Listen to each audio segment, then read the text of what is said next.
Welcome to channel 18 చూస్తూనే ఉండండి మా ఛానల్ 18 న్యూస్. విజయవాడ పశ్చిమ నియోజకవర్గంలోని కంసాలపేటలో శ్రీ విష్ణేశ్వర సేవా సమితి ఆధ్వర్యంలో ఏర్పాటు చేసిన వినాయకుని పందిరిలో ఉత్సవాలు అంగరంగ వైభవంగా జరుగుతున్నాయి. అందులో భాగంగా 9వ రోజైన గురువారం నాడు 4000 మంది భక్తులకు సేవా సమితి నిర్వాహకులు అన్న సంతర్పణ చేశారు. ఈ సందర్భంగా స్థానిక పెద్దలు ధనికుల వెంకట సుబ్బారావు మాట్లాడుతూ గత 25 సంవత్సరాలుగా కంసాలపేటలో చాలువా పందిరి ఏర్పాటు చేసిన విష్ణేశ్వరుని ఉత్సవాలు విజయవంతంగా నిర్వహిస్తున్నట్లు తెలిపారు. ఈ కార్యక్రమంలో మాజీ కార్పొరేటర్ అల్లు వెంకట విజయలక్ష్మి, ఎంఎస్ చౌదరి, సేవా సమితి సభ్యులు ఏ కుమారు, ఎస్ మూర్తి, అరవింద్, డి నరసింహారావు, రమేష్, సౌజన్య, శ్రీకాంత్, కాశ్మీయ, వెంకటేష్, ప్రకాష్, హైమ తదితరులు పాల్గొన్నారు. శ్రీ విఘ్నేశ్వర, నా పేరు ధనేకల్ వెంకట సుబ్బారావు. నేను ఇక్కడ స్థానికుడిని. నాకు 72 సంవత్సరాలు. నేను ఇక్కడే పుట్టి పెరిగాను. శ్రీ విఘ్నేశ్వర సేవా సమితి కంసాలపేట వారు దానికి మా కుమారు పిల్లలందరికీ నాయకత్వం వహిస్తూ 25 సంవత్సరాల్లో ఎటువంటి లొట్లు లేకుండా మా పండుగను చాలా ఘనంగా నిర్వహించడం చాలా ఆనందదాయకము. అట్లాగే ఈ విఘ్నేశ్వర సేవా సమితి టీం అందరూ కూడా ఐకమత్యంగా ఉండి ఈ కార్యక్రమాన్ని ఇంత దిగ్విజయంగా చేస్తున్నారంటే వీరందరి సహకారం ఉండబట్టే మేము చేయగలుగుతున్నాము. ఇది వాస్తవము. ప్రతి ఒక్క కమిటీ సభ్యుడు ఎంతో ఇదిగా పనులు చేస్తున్నారు. ఇప్పటికి 25వ సంవత్సరం ఇది. అట్లాగే ఇక్కడ జరిగే సంస్కృతి కార్యక్రమాలు ప్రతిరోజు ఏదో ఒక కార్యక్రమం చేస్తానే ఈ 11 రోజులు చేస్తున్నారు ఈ సంవత్సరం. ఈ 11 రోజులు ఏదో ఒక కార్యక్రమం, ప్రతిరోజు పూజా కార్యక్రమం చేస్తారు.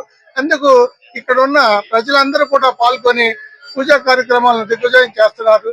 ఇది మాకు ఎంతో ఆనందదాయకమైన విషయం. ఇది ఇక్కడ జరిగినట్లు ఇక్కడ ఎక్కడ కూడా జరగదు. ఎందుకంటే ఒక కుల మతాలకు అవకాశం లేదు. ప్రతి ఒక్కరూ వచ్చి పాల్గొని అందరూ ఇది నా పని, భగవంతుడి కార్యక్రమం అని చెప్పేసి ఎంతో దిగ్విజయం చేస్తున్నారు. అందరికీ ఈ కమిటీ వారందరికీ కూడా నా హృదయపూర్వక నమస్కారాలు. ప్రతి సంవత్సరం లడ్డు వేలం పాట పెడతాము. అట్లాగే ఈ సంవత్సరం కూడా శనివారం 6వ తారీఖు లడ్డు వేలం పాట పెడతాము. పోయిన సంవత్సరం 82,000 పోయింది. అట్లాగే ఈ సంవత్సరం ఇంకా ఎక్కువ పోతుందని చెప్పి మేము ఆశిస్తున్నాము. ప్రజలందరూ కూడా పాటలో పాల్గొనడానికి సిద్ధంగా ఉన్నారు. ఈ 1,00,000 దాటుద్దని మేము అనుకుంటున్నాము. అట్లాగే 6వ తారీఖు కూడా విఘ్నేశ్వర స్వామి వినాయకుడిని నిమజ్జన కార్యక్రమం కూడా పెట్టాము. ఆ నిమజ్జన కార్యక్రమంలో చుట్టుపక్కల నుంచి ప్రజలందరూ పాల్గొని ఎంతో ఘనంగా నిర్వహణ చేస్తారని చెప్పి ఆశిస్తున్నాను. నమస్తే అండి, నా పేరు డాక్టర్ ఎంఎస్ చౌదరి. నేను ప్రస్తుతం కంసాలపేటలో జరుగుతున్న విఘ్నేశ్వర సేవా సమితి ఉత్సవాల్లో, గణేష్ ఉత్సవాల్లో ఈరోజు అన్నదాన కార్యక్రమం. మేము ఇదే వీధుల్లో పెరిగాము, ఇక్కడే అన్ని నేర్చుకున్నాము. చాలా సంతోషకరమైన విషయం ఏంటంటే దేశంలో గణేష్ ఉత్సవాలు బొంబాయిలో ఎందుకు ప్రారంభమయ్యాయి అంటే అందరినీ సమైక్యపరచడానికి బాలగంగాధర తిలక్ గారు ఏర్పాటు చేశారు. మనందరిలో కూడా సమైక్యత ఏర్పాటు చేయడం కోసమని బ్రిటిష్ కాలం నాడే మనందరం ఒక చోట చేరాలని గొప్పగా ఏర్పాటు చేశారు. కుల మతాలకు అతీతంగా అందులో పాల్గొనేవారు. ఈరోజు బాంబేలో ఎంత గొప్పగా జరుగుతున్నాయో మనం అర్థం చేస్తాం. అదేవిధంగా ఇక్కడ మా కంసాలపేటలో ఎక్కువ మంది ముస్లిమ్స్, క్రైస్తవ సోదరులు ఉన్నప్పటికీ ఈ ఉత్సవాన్ని మేము అందరం కూడా కలిసి చాలా గొప్పగా చేసుకుంటూ ఉన్నాము. దశాబ్దాలుగా జరుగుతుంది ఇక్కడ మా చిన్నతనం నుంచి. మా తర్వాత జనరేషన్ వారు ఇంకా గ్రాండ్ గా చేయడం, కుమారు నిర్వహణలో చాలా అద్భుతంగా చేస్తున్నాడు. అదేవిధంగా ఇక్కడ చుట్టుపక్కల ఈ పేట అని కాకుండా విజయవాడ నగరంలో చాలా మంది కూడా ఈ ఉత్సవాల్లో పాల్గొని చాలా గొప్పగా విజయవంతం చేస్తున్నారు. ఇదంతా కూడా చాలా శుభ పరిణామం. మనందరి మధ్య సమైక్యత, స్నేహభావం పెంపొందించడానికి ఇక్కడ చక్కటి ఉదాహరణగా చూడొచ్చు. మీరు అన్నదాన కార్యక్రమాలు వాటిల్లో చూస్తే మన ముస్లిం మిత్రులు, క్రైస్తవ మిత్రులు అందరూ కూడా ఎక్కువగా ఉత్సాహంగా పాల్గొంటారు. వాళ్ళే సర్వీస్ చేస్తూ ఉంటారు. దేశంలో ఎవరైనా కూడా కోరుకునేది ఆ సమైక్యతే. ఇక్కడ ఎటువంటి గొడవలు లేకుండా, రాజకీయాలకి తావు లేకుండా చాలా చక్కగా సంవత్సరాల తరబడి చేస్తూనే ఉన్నారు.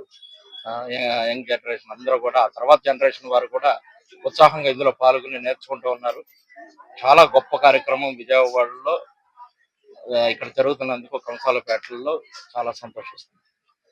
నా పేరు అల్లు వెంకట జయలక్ష్మి. నేను 2014 నుంచి 2019 వరకు ఇక్కడ ఎక్స్ కార్పొరేటర్ గా చేశాను. ఇప్పుడు ఎక్స్ కార్పొరేటర్. ఈ కంసాలపేటలో గత 25 సంవత్సరాల నుంచి విఘ్నేశ్వర సేవా సమితి వాళ్ళు అందరూ మతాల వాళ్ళు అందరూ కలిసి అన్నదానం 4 వరకు జరుగుతుంది. దాదాపు ఒక 3 నుంచి 4 వేల మంది వరకు పాల్గొంటారు. గవర్నమెంట్ ఎంప్లాయీస్ కానీ స్టేట్ సెంట్రల్ అందరూ వస్తారు.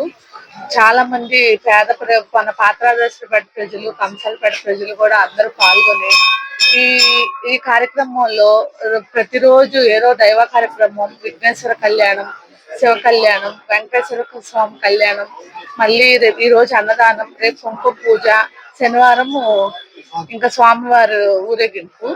రేపు ఊరేగింపు రోజున స్వామివారి లడ్డు వేలంపాట జరుగుతుంది. గతంలో 82,000కు పాడుతున్నారు. ఈ సంవత్సరం చాలా 25 సంవత్సరాలు అయిన సందర్భంగా ఈసారి అందరూ కూడా పాల్గొని అందరూ కూడా దిగ్విజయంగా ఎదురు చూస్తున్నారు, ఎవరికి ఆ అదృష్టం అనేది కలుగుతుంది అనేది. ఈ విఘ్నేశ్వర సేవా సమితి వారు అందరూ పాల్గొని చాలా పిల్లలు, పెద్దలు అందరూ కూడా కలిసి బాగా పాల్గొని అందరు దిగ్విజయంగా ఈ విఘ్నేశ్వర స్వామి ఊరేగింపు కూడా అంగరంగ వైభవంగా జరుగుతుంది. అందరూ పాల్గొని దిగ్విజయంగా పూర్తి చేయాలని కోరుకుంటున్నాం.